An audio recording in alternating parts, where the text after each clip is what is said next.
Տիկին Անդրեասյան, ես ճիշտ հասկացա ձեզ, որ մենք տնօրենի թափուր տեղ ունեցող դպրոցներից միայն 30%-ում ենք մինչև այսպա կարողացել նշանակել տնօրեն, որովհետև վիճակագրությունը, եթե ես ճիշտ է, 437-ից 138 դպրոցներում, գալիս է մոտավորապես 30%։ Հաջորդը, ես ճիշտ հասկացա ձեզ, որ 100 թեկնածուից 13-ն է հաղթահարում ծրագրի պաշտպանության, դպրոցի զարգացման ծրագրի պաշտպանության փուլը։ Այո։ Ես ճիշտ հասկացա ձեզ, որ եթե շարունակենք այդ նույն տրամաբանությամբ, այդ 13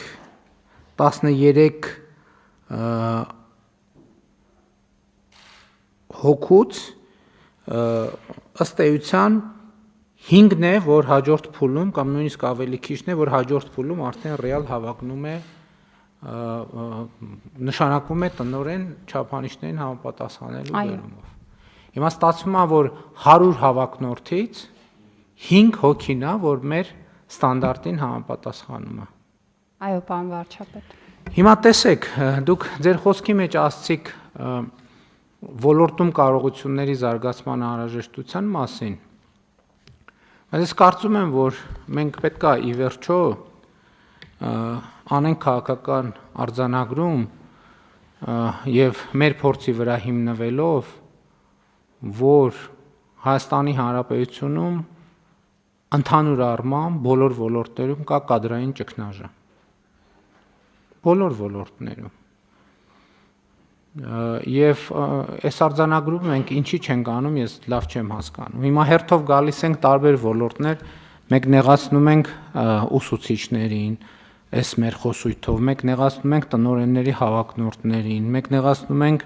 քննիչներին, մենք նեղացնում ենք դատախազներին, մենք նեղացնում ենք համայնքային աշխատողներին, մենք նեղացնում ենք ավագանու անդամներին, մենք նեղացնում ենք ինքներս մեզ, ասելով, որ չենք կարող կառավարել ունենց, ոնց որ պետքա կառավարել։ Երեք երբ որ ես հերթական հանդիպումն էի ունենում քաղաքացիների փոքր խմբի հետ, իրական Հայաստանի գաղափարախոսությունը քննարկելու համար, մի քննարկման ընթացքում մի այսպիսի միտք հարցադրում, որը կարող է իրականում սադրիչ թվա, ծագեց։ Ես հարց տվեցի, ասի սիրելի ներկաներ, քաղաքացիներ էին, ասի մենք կարող ենք ձեր տպավորությամբ ասել, որ Հայաստանում ավտոմեքենա վարող անձանց, վարորդական իրավունք ունեցող անձանց 70%-ը իրականում չունի մեր ստանդարտներին համապատասխանող անհմտությունները, որոնք անհրաժեշտ են ավտոմեքենա վարելու համար։ Բոլորը միանգամից ռեակցիա տվին, ասի 95%-ը։ Ասի ես չի ուզում տենց ասեի։ Ես չի ուզում տենց ասեի, մտածելով, որ տենց էլի հերթական անգամ տենց շատ սուր ձևակերպում կանեմ, անհարկի սուր։ Շատ լավ ասում եք 95%-ը եւ ասի դահլիճում ներառյալ մարդ կա, որ պատշաճ ձևով քննություն է հանձնել, չարչարվելով եւ վարորդական իրավունք է ստացել։ Կանայք կային 2-3, որ այս վերջերս են սկսել process-ի մեջ մտնել եւ լավ ծանոթություն են ըստ ամենայնի, ասին հա մենք կտրվել ենք, չարչարվում ենք։ Ես ուրիշ բան ասացի, եթե մեր վարորդների ընդ որում մնացածով խոստովանեցինք ներառյալ ես, որ այդ վարորդական իրավունքը բան եմ ես ինքս իմ օրինակը բերեցի, ես բնականաբար կաշառք չեմ տվել, ես այն ժամանակ երբ որ ստանում էի, հայտնի լրագրող էի, ես որ ծնկաչող աղաչ էի, ինձ չէին թողի, որ ես քննություն տամ։ Ես հələ բանին այդ տարածքին մի 300 մետրի վրա բերին իմ բանը տվին, ասին գնա ստեղից, շուտ հնարավորինս շուտ ստեղից գնա, գործ չունես մեզ հետ։ Ես ուրիշ հարց տվի, ասի լավ, եթե վարորդների 95%-ը այս տրամաբանության մեջ է, իսկ կարող է մենք ենթադրություն անենք, որ Հայաստանում աշխատող օրինակ սանտեխնիկների 70%-ը չի համապատասխանում այն ստանդարտներին, որը անհրաժեշտ է սանտեխնիկ աշխատելու համար։ Լսանը ռեակցիա տվեց, ասեց 80%, 85% ու մարդիկ բոլորը պատրաստ էին պատմել, թե ինչ տեղի ունեցավ այն ժամանակ, երբ որ իրեն ծորակը փչացել էր եւ իրենք սանտեխնիկ հրավիրեցին, որպեսզի այդ ծորակը կառուցվի։ Ու սենց մենք տրամաբանությունը, եթե հիմա հաջորդ կարող ենք գալ ասել, կարող ենք նույնը ասել դերձակների մասին։ Կարող ենք նույնը ասել, ասենք օրինակ կաֆել խփողների մասին։ Կարող ենք ասել։ Եվ ես եկա հասա հետևյալ տրամաբանությամբ։ Իսկ եթե նույնը կարող ենք ասել վարորդի, սանտեխնիկի, կառավարիչի, այնտեղ ուսուցիչներ կային, ասցին ուսուցիչների, ասի ես հատուկ չէի ասում, որովհետև ես մտածում եմ, որ այնուամենայնիվ մասնագիտություններ կան, որոնց մասին պետքա շատ զգուշ խոսալ, իրանք ասին, չէ, այդ դեպքում էլ կա։ Ես շարունակեցի միտքը։ Ասի, իսկ հարգելի գործընկերներ, եթե վարորդները, սանտեխնիկները, կաֆել խփողները, մետլա խփողները, դերձակները, ուսուցիչները, բոլորի մասին կարանք այդ ասենք, իսկ ինչի չենք կարող ասենք երկրի կառավարիչների մասին։ Ինչի չենք կարող ասել քաղաքական գործիչների մասին։ Որովհետև եթե դա է կանոնը, դա կանոն է բոլորի համար։ Իսկ ինչ պարտադիր է, որ դու մեքենա վարել իմանաս, որ դու մեքենա վարես։ Որովհետև մեքենա վարելը նույնն է մեքենան A կետից B կետի տեղափոխելու հետ։ Բացարձակապես նույն բանն է։ Իսկ ինչ կա, մեքենա վարելը սրանք լրիվ գժվել են։ Մեքենա վարելու մեջ բարդություն կա, ոտը դնում ես գազին, հիմա էլ կան բարդ չի, մի ժամանակ էր որ պերվի կար, վտարոյի կար, տրեցի կար, հիմա չկա ոչի բան, դնում ես դեի վրա ու գազ ես տալիս, ինչքան գնացիր, քանի հոգի ճամփին ինչ կլինի էական չի, բայց մենք պետք է հասկանանք, որ սա, ընենք չի, մենք գնում ենք ասում են, վայ վարորդական իրավունքների ես համակարգի դեմ կռիվ տանք պայքարենք, հա շատ լավ կռիվ տանք պայքարենք, հետո բանի, հետո ուսումնարանում, հետո դպրոցում, հետո կաֆել խփող, հետո այն մեկը, չէ ժողովուրդ ջան, եկեք ի վերջո խոստովանենք, որ ամենտեղ եւ ամենուր այդ նույն վիճակն է, ներառյալ կառավարման համակարգում։ Իսկ եթե կարելի է նույն կերպ մեքենա քշել, ինչի չի կարելի նույն կերպ լինել հազար ներողություն, չեմ ուզում, ինչի չի կարելի նույն կերպ լինել կառավարության անդամ, ինչի չի կարելի։ Ով ասե որ չի կարելի։ Ինչի չի կարելի նույն կերպ լինել բանի պետական պաշտոնյա։ Ինչի չի կարելի նույն կերպ լինել քննիչ, ինչի նույն կերպ չի կարելի լինել դատավոր, ինչի նույն կերպ չի կարելի լինել դատախազ, ինչի նույն կերպ չի կարելի լինել օպեր լիազոր։ Ցանկացած բան, ինչի նույն կերպ չի կարելի, ով կարա բացատրի ինչի, եթե կարելի է վարորդ լինել, չիմանալով մեքենա քշել, ինչի չի կարելի լինել կառավարիչ չիմանալով կառավարել, ինչի, եթե դա հանրության մեջ կոնսենսուս է, որ կարելի է տենց, ինչ տարբերություն, ինչ մեքենա ես վարում։ Եվ մենք պետք է խոստովանենք 7 տարվա մեջ ով վերակենում առավոտից իրիկու ասում եմ, այս կառավարությունը սխալ կադրային քաղաքականություն է վարում։ Հա, կառավարությունը սխալ կադրային քաղաքականություն է վարում, որովհետև երկրում կադրային ճգնաժամ է, մարդկային ռեսուրսի ճգնաժամ է, հարգելի գործընկերներ։ Իսկ գիտեք ինչի է ճգնաժամ։ Որովհետև մի երկրում, որտեղ բնակավայրերի 70 եւ ավել տոկոսում մանկապարտեզ չկա։ Երբ որ դպրոցների 70 եւ ավել տոկոսը կիսաավերված է ֆիզիկական եւ բովանդակային առումով, չի կարող այդտեղ չլինել կադրային սով։ Կան երկրում լավ կադրել, նենց է, հիմա կասեն, ինչ չորացել է մեր երկրի արգանդը չորացել է, չէ, չի չորացել, ժողովուրդ ջան։ Կան լավ կադրեր, այո, կան լավ կադրեր։ Փոքր խումբ, որոնք 1, 2, 3, 4, 5, 6, 7, 8, 9, 10 միլիոն դրամով աշխատում են Հայաստանում, Հայաստանից դուրս։ Եվ չեն էլ գա աշխատեն կառավարությունում, հələ մի բան չի, 400-500 հազար դրամ ստանան, ամեն ստացած կոպեկի հետ էլ անեցքը հետը տանեն տուն։ Էլի բանը, պարգևավճարը, էլի պարգևավճարը, մեր բաները տարան, պարգևավճարը վճարեցին։ Եվ ինչի պետք է դա սա շատ լավ տեսարան է, շատ լավ, բայց սա ուրիշների մասին չի, Ժորժ ջան, սա մեր մասին է։ Հերիքա այդ բանը, այդ սրբազանացման բանից պետքա դուրս գանք։ Մենք մեզ այդ սրբազանացնելու տրամաբանությունից, սա մեր դեմքն է, սա մեր պատկերն է։ Նույնն է մեզ հետ կլինի, եթե մի հատ sense test է մենք անցնենք, նույնն է մեզ հետ արնելու, խնդրում եմ հանկարծ եկեք բան չանենք։ Ինքներս մեզ չխաբենք, նույնն էլ մեզ հետ արնելու։ Նույնն էլ մեզնից առաջների հետ է լինելու, անենք չլինի, էլի, նույնն էլ նրանցից առաջների հետ է լինելու։ Որովհետև մենք մեքենա քշել չգիտենք, Ժորժ ջան, որովհետև մենք վարորդական իրավունք ստացել ենք, նենց ոնց որ ստացել ենք։ Մնացած ամեն ինչն էլ ենք ստացել, կան բացառություններ, իհարկե կան բացառություններ, բայց բացառությունը ընդհանրապես հաստատում է օրինաչափությունը։ Եվ եթե մենք այս պարզությամբ եւ այս ուղղությամբ եւ այս ազնվությամբ հարցերին չնայենք, մենք շանս չունենք ընդհանրապես։ Որևէ շանս չունենք։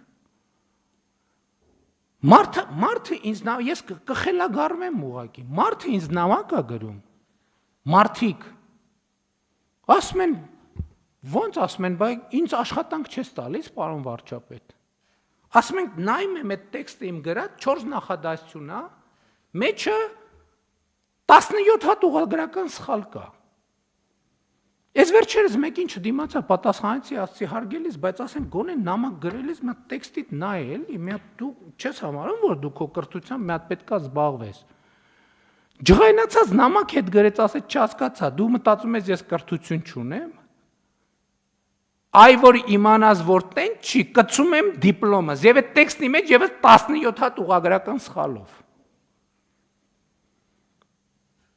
Չմտածեք չափազանցնում եմ, եթե ով ուզի կտանեմ ցույց կտամ բանը, իմ բանի նամակների ցանկում այդ նամակը ցույց կտամ։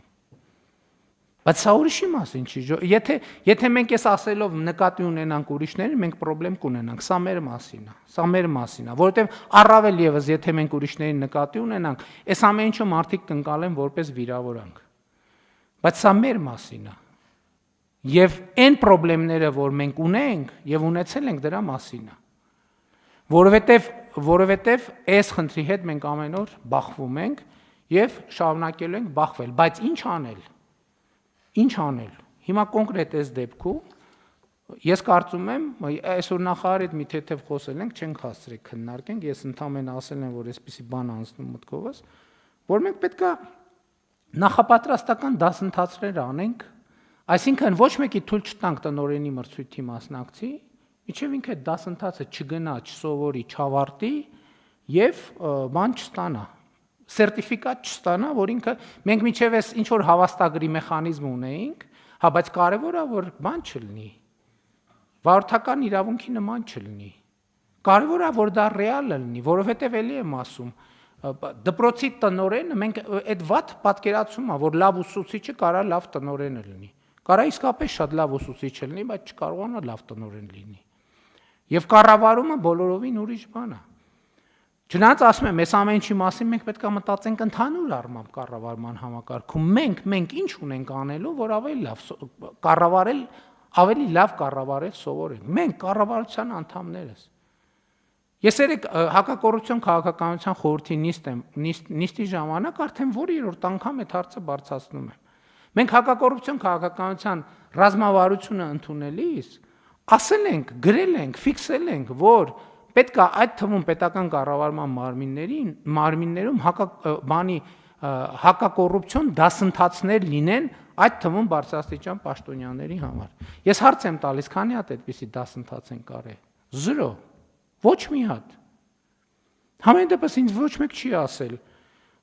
պարոն վարչապետ, կառավարությունում կամ վարչապետի աշխատակազմում sense դասընթաց է կազմակերպվում։ Կարող է դուք հետաքրքրված եք։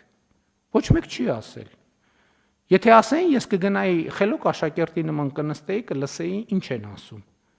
Բայց ոչ մեկի մտքով չի անցել, որովհետև մենք ամեն ինչ գիտենք, մեր ինչին է պետք տենց բանը։ Մենք ամեն ինչ գիտենք, բա որ ամեն ինչ չգիտենք, ինչ գործ ունենք, որ հայտնվել ենք այս կբանում, այս դահլիճում, ուրեմն մենք ամեն ինչ գիտենք, բացարձակապես մեզով պետք է բան սովորացնի, մենք պետք է բան սովորացնենք։ Եվ սա այս դահլիճի, այս աթոռի տասնամյակների խնդիրն է, տասնամյակների խնդիրը։ Ես էլի չեմ հոգնի դա ասել, մի մարդ մոտավորապես 2000 քանի տարի առաջ ասելա ես գիտեմ, որ ոչինչ չգիտեմ։ Եվ մինչև հիմա այդ մարդը փոթորկում է մեր մտքերը։ Իսկ մենք ասում ենք, մենք գիտենք, որ ամեն ինչ գիտենք։ Եվ դրա համար համենայն դեպս մտքերը չենք կարողանում փոթորկել։ Ցանկացած ուրիշ բան փոթորկում ենք, բայց մտքեր չենք կարողանում փոթորկել։ Հետևաբար իմ արձանագրումն էլ ըստ էության այս հարցը իհարկե կքննարկենք, բայց ես առաջարկում եմ, որ մենք դա արձանագրենք, որ Հայաստանի Հանրապետությունում խորը կադրային ճգնաժամ է։ Եվ 4 նախադասություն կամ 5 նախադասություն վարժ ասելու ընդունակությունը չի նշանակում բան գիտելիք, այո, չի նշանակում գիտելիք։ Նույնիսկ գիտելիք ունենալը չի նշանակում գիտելիք, որովհետև գիտելիք ունենալը մի բան է, գիտելիքը կիրառելը երկրորդ բանն է, գիտելիքը երրորդին փոխանցելը բոլորովին ուրիշ բան է։ Այդ մեր կրթության ոլորտում լավ է, որ դրանից եմ ես սովորել անկեղծ ասած, որ ատեստավորման եւ տարակարգի բաները, թեմաները, որ իմանալը ուրիշ բան է, փոխանցելը ուրիշ բան է։ Դրանք կարող են այնքան տարբեր բան, որովհետև կարող ես լիարժեք գիտելիք ունենալ, բայց չունենալ հմտություն այդ գիտելիքը փոխանցել դիմացինի մարդուն, հազար ու մի պատճառով։ Եվ մենք պետք է այս խնդրի հետ առերեսվենք, ու մենք չենք հասկանում, այդ թվում չենք հասկանում, ինչի է որ ոնց, այս դահլիճում որոշում ենք, ստորագրում ենք, հրամայում ենք, ձեռը խփում ենք սեղանին, հուշի բան տեղից չի շարժվում։ Բայց այդ ինչի՞ց է։ Սկզբից մտածում ենք սաբոտաժ է, կարող լինի սաբոտաժի էլեմենտներ, հետո մտածում ենք ուրիշ բան, հետո մտածում ենք երրորդ բան, հետո մտածում ենք չորրորդ բանը։ Դες մի հատ ման կա, լավ ստեղծագործություն կա, որ հեղինակին չեմ հիշի, կոչվում է կարծեմ ընթերցողը։ Մենակ վեպի վերջում է պարզվում, որ գլխավոր հերոսը կարդալ չգիտի։ Դրա մասին ֆիլմ էլ կա։ Այո։ Հեղինակը ով էր, կարող է հիշեք, հա։ Վեպի վերջում է պարզվում, որ գլխավոր հերոսը կարդալ չգիտի, դրա համար ինքը ուրիշին է խնդրում, որ իր համար գրքեր կարդան, բայց դա վեպի այդ մեր որոշումը չի կատարվում, որովհետև ոչ մենք նորմալ կարդալ գիտենք, ոչ էլ նրանք նորմալ կարդալ գիտեն, ում հանձնարարում ենք, ոչ էլ նրանք նորմալ կարդալ գիտեն, ով պիտի այդ ամեն ինչը իրականացնի։ Ասածս կարա չափազանցություն թվա, բայց կներեք, եթե չափազանցություն թվա, այդ ֆունդամենտալ խնդրեմա է այդտեղը։ Երբ որ մենք չենք կարողանում ախտորոշել մեր խնդրեմը։ Եվ պատահական չի, որ այն մարդը, որը 4 նախադասության մեջ 13 սխալ գրում է, կարող է հիմա խորանանք ինքը 50 ուրիշ պաշտոնյայի անուն տա, իր ճանաչած, որ մի այդքան էլ սխալներ իրանք են անում այդ նույն տեքստի մեջ։ Ու կարա պարզվի սա իրականություն է։ Եվ հետևաբար եկեք ես առերեսվենք այս խնդրի հետ, բայց ես առաջարկում եմ Տիկին Անդրեասյան այդ թեման մի հատ քննարկել, որ մենք ուղղակի մարդկանց օգնենք, որովհետև հա եկանք ասցինք 100-ից այսքանը այսպիսին է, այնքան է, այնպիսին է, մենք էլ այսպիսին ենք, բայց նիհիլիզմի մեջ կընկնենք, այն ժողովուրդ ջան։ Դες նիհիլիզմի հուսահատության, դեպրեսիայի մեջ կընկնենք։ Պետք է օգնենք իրար, իրանք մեզ պետք է օգնեն, մենք էլ իրանց պետք է օգնենք։ Պետք է խնդրենք, աղաչենք, բացատրենք, ներողություն խնդրենք, ինչքան պետք է, բայց պետք է ասենք, պետք է այս ճանապարհով գնանք, ժողովուրդ ջան,